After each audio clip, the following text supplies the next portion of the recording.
কোটি কোটি মুছলমানৰ হৈ চৰকাৰক প্ৰশ্ন কৰিছে সাংসদ আছাদুদ্দিন ওৱেইছে। সদনত উদ্দাত ভাষণ প্ৰদান কৰিছে আছাদুদ্দিন ওৱেইছে। লগতে ৰাম মন্দিৰক লৈ আছাদুদ্দিন ওৱেইছে চৰকাৰক তীব্ৰ সমালোচনা কৰা দেখিবলৈ পোৱা গৈছে। এই চৰকাৰ ধৰ্ম নিৰপেক্ষ চৰকাৰ নহয় নেকি বুলি প্ৰশ্ন কৰিছে। কোনো সম্প্ৰদায় বা কোনো ধৰ্মৰ চৰকাৰ নেকি? চৰকাৰৰ কোনো ধৰ্ম নাথাকে। গতিকে ভাৰতৰ কোটি কোটি মুছলমানক লৈ কি ভাবিছে মোদী চৰকাৰে বুলি প্ৰশ্ন কৰিছে আছাদুদ্দিন ওৱেইছে। আমি জনাইছো বিশেষ খবৰ। চৰকাৰে ভাৰতৰ মুছলমানক লৈ কি ভাবিছে বুলি প্ৰশ্ন সাংসদ আছাদুদ্দিন ওৱেইছিৰ। 17 কোটি মুছলমানৰ হৈ মাত মাতিছে আছাদুদ্দিন ওৱেইছে আৰু উদাত্ত ভাষণ প্ৰদান কৰিছে আছাদুদ্দিন ওৱেইছে। মোদী চৰকাৰক তীব্ৰ সমালোচনা কৰিছে, প্ৰশ্ন কৰিছে মোদী চৰকাৰৰ কোনো নিৰ্দিষ্ট সম্প্ৰদায় ধৰ্মৰ চৰকাৰ নেকি বুলি প্ৰশ্ন কৰিছে। দেশৰ কোনো ধৰ্ম নাই বুলি মন্তব্য কৰিছে আছাদুদ্দিন ওৱেইছে। লগতে 22 জানুৱাৰী অনুষ্ঠানেৰে চৰকাৰে এটা ধৰ্মৰ ওপৰত আনটোৰ জয়লাভৰ বাৰ্তা দিব বিচাৰিছে নেকি বুলি প্ৰশ্ন কৰিছে। মই বাবৰ জিন্না বা ঔৰংজেবৰ মুখপাত্ৰ নহয় বুলি আছাদুদ্দিন ওৱেইছিৰ মন্তব্য।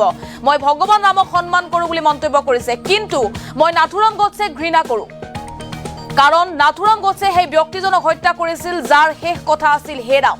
আৰু সদনত ওৱেইছিৰ উদ্দাত্ত ভাষণ। আছাদুদ্দিন ওৱেইছে ৰাম মন্দিৰ বাবৰি মছজিদক লৈ এক মন্তব্য কৰা পৰিলক্ষিত হৈছে। 17 কোটি মুছলমানৰ হৈ আছাদুদ্দিন ওৱেইছে চৰকাৰক প্ৰশ্ন কৰা বুলি মন্তব্য কৰিছে। আছাদুদ্দিন ওৱেইছে উদ্দাত্ত ভাষণ দেখিবলৈ পোৱা গৈছে। আৰু যিহেতু ৰাম মন্দিৰ নিৰ্মাণ হৈছে 22 জানুৱাৰী তাৰিখে ৰাম মন্দিৰৰ প্ৰাণ প্ৰতিষ্ঠা কৰা হৈছে, সেই অনুষ্ঠানেৰে চৰকাৰে এটা বাৰ্তা দিব বিচাৰিছে নেকি বুলি প্ৰশ্ন কৰিছে যে এটা ধৰ্মই আনটোৰ ওপৰত জয়লাভ কৰিছে। 22 জানুৱাৰী যি অনুষ্ঠান পাতিছিল সেই অনুষ্ঠানেৰে এটা ধৰ্মৰ ওপৰত আনটো ধৰ্মৰ জয়লাভৰ বাৰ্তা দিব বিচাৰিছে নেকি বুলি চৰকাৰক আছাদুদ্দিন ওৱেইছে প্ৰশ্ন কৰিছে। ভাৰত চৰকাৰে কোনো ধৰ্ম ভাৰত চৰকাৰ আছে নেকি বুলি আছাদুদ্দিন ওৱেইছে প্ৰশ্ন কৰিছে। মই বাবৰ জিন্না বা ঔৰংজেবৰ মুখপাত্ৰ নেকি বুলি আছাদুদ্দিন ওৱেইছে চৰকাৰক প্ৰশ্ন কৰিছে। মই ভগৱান ৰামক সন্মান কৰোঁ বুলি আছাদুদ্দিন ওৱেইছে মন্তব্য কৰিছে। কিন্তু মই নাথুৰাম গডছেক ঘৃণা কৰোঁ, কাৰণ গডছে সেই ব্যক্তিজনক হত্যা কৰিছিল যাৰ শেষ কথা আছিল হে ৰাম। আছাদুদ্দিন ওৱেইছে কি মন্তব্য কৰিছিল সেই মন্তব্য আগবঢ়াইছো।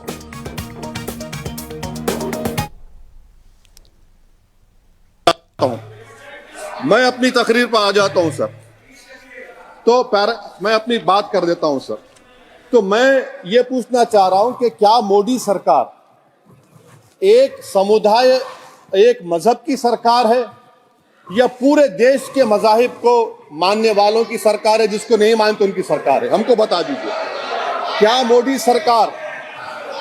मोदी सरकार सिर्फ एक फिक्र और नजरिया हिंदुत्व की सरकार है? क्या इस देश का, इस गवर्नमेंट ऑफ इंडिया का कोई मजहब है? इस वतन अजीज सबके मजहब को मानता है। सर, मेरा मानना है कि इस देश का कोई मजहब नहीं है। क्या ये सरकार 22 जनवरी का पैगाम देकर ये बताना चाहती है कि एक मजहब को दूसरे मजहब के मानने वालों पर गलबा और कामयाबी मिली? क्या आइन इसकी इजाजत देता है? क्या ये पैगाम आप जब ऐवान से दे रहे हैं तो 17 करोड़ मुसलमानों को आप क्या पैगाम दे रहे हैं, ये मैं आप पर छोड़ता हूं। सर, 49 में धोखा हुआ, 86 में धोखा हुआ, 92 में धोखा हुआ, 2019 और 22 में भी इस ऐवान के जरिए हमको धोखा दिया जा रहा है। और अफसोस के साथ कहना पड़ता है सर कि मुस्लिम अक़लियत को हमेशा यह कहा गया कि तुमको भारत के शहरी बरकरार रहने के लिए एक बहुत बड़ी कीमत तुमको चुकानी पड़ेगी, और हम पर इल्जाम लगा दिया गया। सर, क्या मैं बाबर का स्पोक्स पर्सन हूं? क्या मैं जिना का स्पोक्स पर्सन हूं? क्या मैं औरंगजेब का स्पोक्स पर्सन हूं? बताइए सर, आखिर मैं कहां तक आप मुझे लेकर जाएंगे? दूसरी बात यह है सर, दूसरी बात यह है कि फिर 6 दिसंबर के बाद देश में फसाद हुआ, नौजवानों को टाडा में डाला गया जो बूढ़े होकर निकले। यकीनन आपकी सरकार नहीं थी, आपकी सरकार नहीं थी। अच्छा, बल्कि मैं तो मर्यादा पुरुषोत्तम राम की इज्जत करता हूं, मगर मैं नाथूराम गोडसे से नफरत करता हूं। मेरी नस्लें नफरत करती रहेंगी, क्योंकि नाथूराम गोडसे ने उस शख्स को गोली मारी जिसके जबान से आखिरी लफ्ज निकले हे राम। सर, छठी बात यह है कि 87 में मलियाना हशीम पूरा हुआ, 83 में नेल्ली हुआ, 44 में जम्मू में नस्ल कशी हुई, 2022 में हल्दीवानी में कत्ल हुआ। इतने धोखे सबसे बड़े किसको दिए गए? असदुद्दीन ओवैसी को दिए गए, मगर फिर भी मुझसे ही कहा जाता है कि वफादारी को तुम साबित करो अपनी ओवैसी। सर, आज भारत के 17 करोड़ मुसलमान अपने आप को अजनबी और एलिनेट महसूस कर रहे हैं। मैं बहुत बड़ी नाइंसाफी होती है, सर ये कोई तारीखी नाइंसाफी को इंसाफ नहीं किया जा रहा है। स्पीकर बल्कि सर, अंग्रेजी में स्पीकर सर, केवल एक प्रश्न का जवाब ओवैसी साहब दे दें कि बाबर को वो आक्रमणकारी मानते हैं या नहीं मानते? पुष्पमित्रा संगा को आप क्या मानते हैं? बताओ, पुष्पमित्रा संगा को आप क्या मानते हैं? जम्मू के वो कश्मीर के वो राजा को क्या मानते हैं जिसके पास एक फौज थी मंदिरों को तोड़ने के लिए? आप क्या मानते हैं? यही तो मैं कह रहा हूं कि निशिकांत दुबे 47 में आजादी मिली असदुद्दीन ओवैसी से बाबर की बात पूछ रहे हैं। तुम गांधी की बात पूछते, तुम बोस की बात पूछते, तुम जलियांवाला बाग की बात पूछते, तुम काला पानी में जो मुसलमान शहीद हो गए उनकी बात पूछते, मगर बाबर की बात पूछी जाती है। तो सर, मैं आपको बता रहा था, खामखा डिस्टर्ब किए सर, मुझे मेरा वक्त ले लिए निशिकांत दुबे। सर, मैं आपसे कह रहा था, मोदी हुकूमत ये पैगाम दे रही है भारत के मुसलमानों को कि जान बचाना है या इंसाफ चाहते हो। मैं कह रहा हूं, मैं भीख नहीं मांगूंगा, मैं इस नंगी तासुब को कबूल नहीं करूंगा, मैं दूसरे दर्जे के शहरी के मौक़िफ़ को कबूल नहीं करूंगा, मैं अपनी शनाख्त को नहीं मिटने दूंगा। अब मैं झूठी और दिल फरेब बातों पर हरगिज भरोसा नहीं करूंगा। मैं वो काम नहीं करूंगा जो बीजेपी और नाम निहाद सेकुलर पार्टियां चाहती हैं। मैं वो काम करूंगा जो आपको पसंद नहीं है, संविधान के दायरे में रहकर। सर, कंक्लूजन में मैं आपको बताना चाहता हूं, मैं अपनी तकरीर पर आ जाता हूं सर, तो मैं अपनी बात कर देता हूं सर।